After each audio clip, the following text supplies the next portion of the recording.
What's going on out there, lacrosse fans and sports bettors alike? It's another edition of Bet On Lacrosse. Each and every week, we're trying to cash those tickets while we're also aiming to make you a better bettor. I'm your host, Dan Alexander. You can get me on Twitter at Newbie Talks, and I'm riding solo this week. I guess, the boys, you listeners of the podcast know I can be a lot to deal with. So they basically just said, yeah, you're good. Just let them know what we're picking this week, newbie. And that's what we will do here. We got some NLL plays, and hey, it's the most beautiful time of the year because we have not two leagues that you can bet on. Well, I guess if it's college, you can't really call it a league, but NLL and NCAA, call it whatever the hell you want. You can bet on them both. And I'm loving it, baby.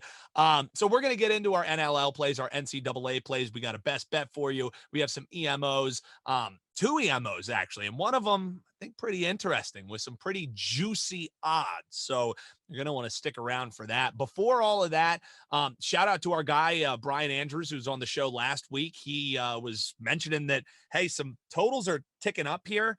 I think there's some value on the unders. Unders went 5-2 this past weekend. So nice call from our man BA. Hopefully you cashed in on that as well. That's what we do here. We let you know the trends and the line moves that nobody else is talking about. That's why you come to Bet On Lacrosse, not just to hear me rant at you, but I appreciate you listening regardless. Make sure you hit that subscribe button and tell people about what we're doing here on BOL.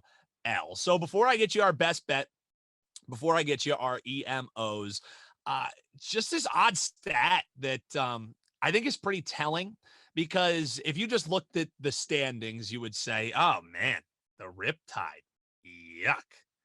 But it's interesting because the Seals, you would look at their standings, you would look at where they're at, and you would say, they're a pretty damn good team, right? Because the Seals have scored 77 goals. They're 5-1. Well, the New York Riptide, they have scored 76 goals. For you math majors out there, that's one less than the Seals, yet they're 1-5. I mean, number one, it talks to the high volatility of lacrosse, but number two, it talks to the fact the Riptide, they've had some bad beats. Haven't been too bad against the spread. Hopefully something we'll be getting to here a little bit later. Shout out to our guy, Adam Levy, for that stat. Always love the info that he's dropping there. So Seals, 77 goals, 5-1. Riptide, 76 goals. They're 1-5. That's lacrosse. What was it? It was Charlie Kelly who said, that's baseball, baby. Well, 1 goal differential and 4 game differential. I guess that's just lacrosse, baby. So in the NCAA, one thing I want to get you before we just get you best bets, nice short abbreviated info here for you. A nice little short episode for you folks. Duke in the NCAA, we saw some line moves for 2 teams. There was, some big changes here and there, but as far as huge, I hesitate to call it huge, but the thing is lacrosse is such a low volume market. And what I mean by that is the Super Bowl right now. There is more handle going on the Super Bowl. And when I say handle, it's money that the sports books are holding throughout these 2 weeks leading up to the Super Bowl.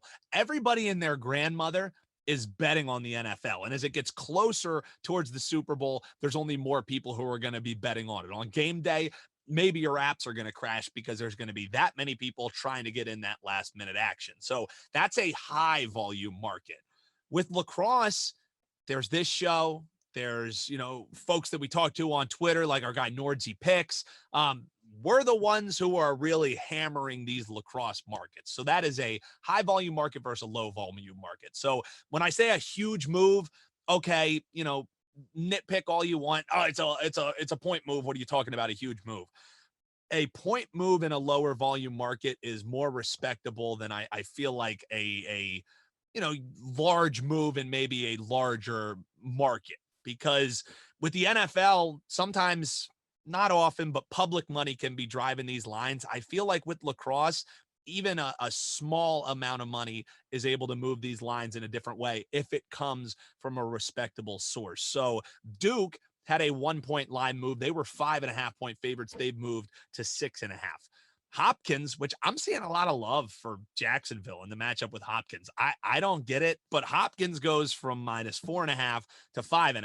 So even with all the love that I'm seeing all over the place and hearing all over the place for Jacksonville, the market is saying Hopkins probably going to be winning this game outright, if not by margin. So I just think that was an interesting note and maybe a little something there for you. In a lower volume market, we're still seeing line moves. And I think we'll see after this weekend, if the line moves away from Duke or in Duke's direction, excuse me, and we see them win by a higher margin, they cover the spread. That's probably respectable money that was coming through, or it was just a lot of people hammering on Duke, and maybe it's public money. We'll have to see. We saw a line move with Duke. We saw a line move with Hopkins, 1 point in their direction.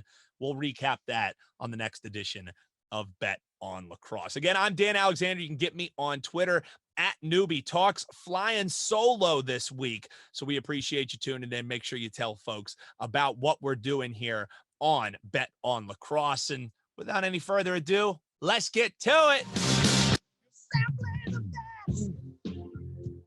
I had to at least break up the monologue a little bit, right? And why not?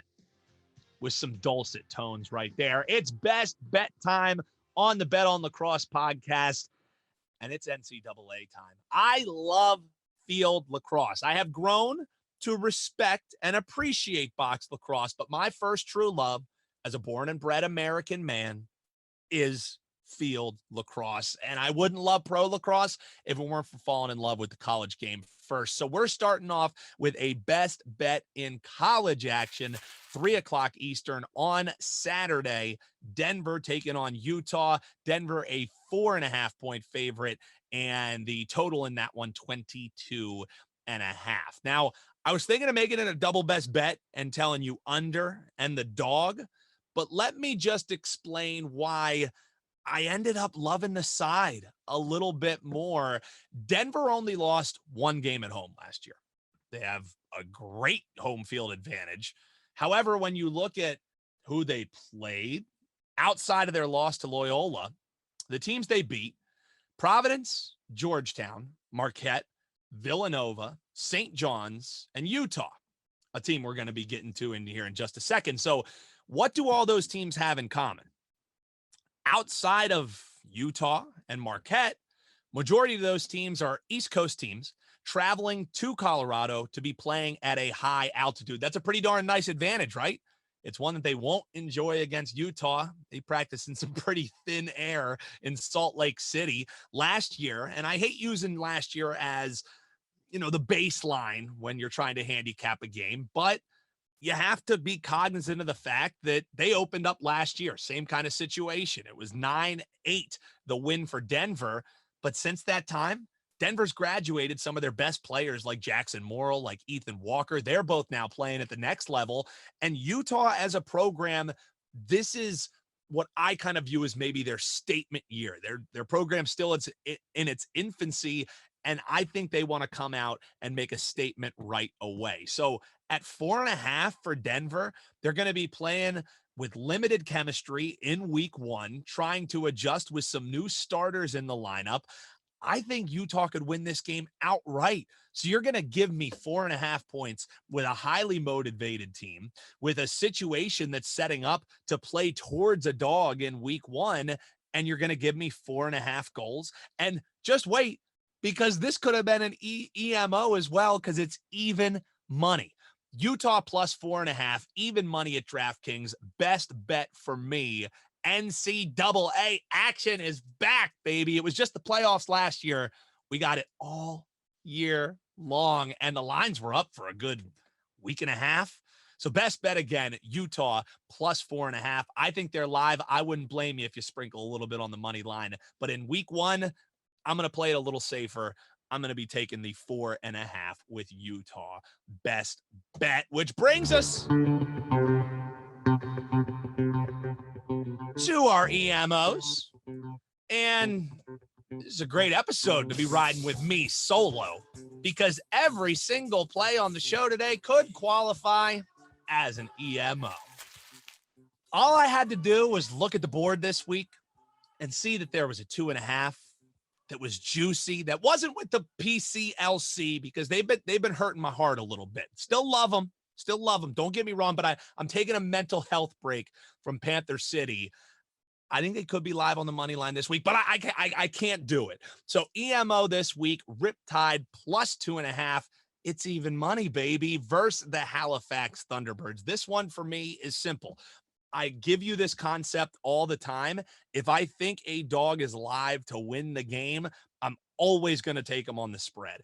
And this is the Riptide's fourth time drawing the 2.5. They're a perfect 3-0.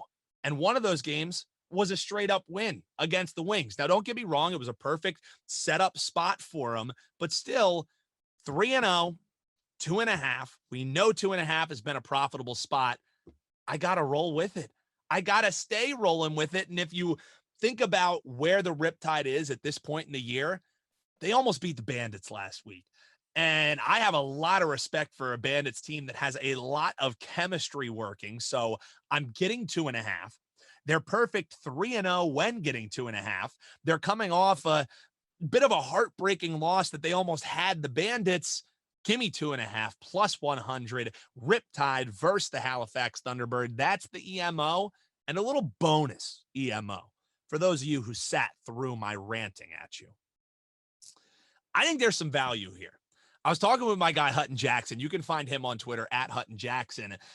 And we were just scrolling through the future odds to win the cup in the NLL, and the Firewolves are still sitting at plus 2,500. Now, hear me out. I know it's crazy long odds. I know, oh my goodness, I'm just going to be burning my money. Hear me out. If they win both of these games against the Swarm, or let's say they even just win one of them, these odds are going to get a lot shorter. If this team makes the playoffs, I think they're probably going to make the playoffs, you will have a terrific ticket to potentially hedge out of as you move forward in the year. So all I look for in future markets is getting value. And now I can sprinkle a little bit on the Firewolves at plus 2,500. Now, I'm not saying pull the rubber band off. I'm not saying make it a max goat whale play. I'm saying if your bankroll allows for it, sprinkle on a team where Doug Jamieson is playing at an elite level. They just beat two favorites. This team is hot. They're trending upwards. Beat the Thunderbirds. They beat the Wings. And I'm getting plus 2,500 on a team that's catching its stride as the year goes on. Give me the Firewolves, EMO, sprinkle a little bit on them to win the cup, and we'll see if we can't hedge out of this a little bit later. So to recap, Firewolves plus 2,500, Riptide plus 2.5 at even money. Those are our EMOs, and our best bet for the week. Give me Utah plus 4.5. 1 Ute, 2 Ute. Let's roll with Cousin Vinny this week. That's our thoughts on this week's NLL and NCAA slate. Make sure you follow us on Twitter and social media at Bet On Lacrosse, Pro Lacrosse Bets as well. And make sure to sign up for that waiting list. You like the stats that we're dropping for you?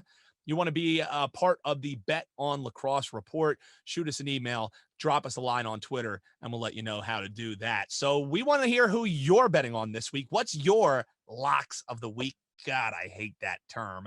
But we want to know who you're betting on, what NCAA teams you're riding on, what futures you might even have.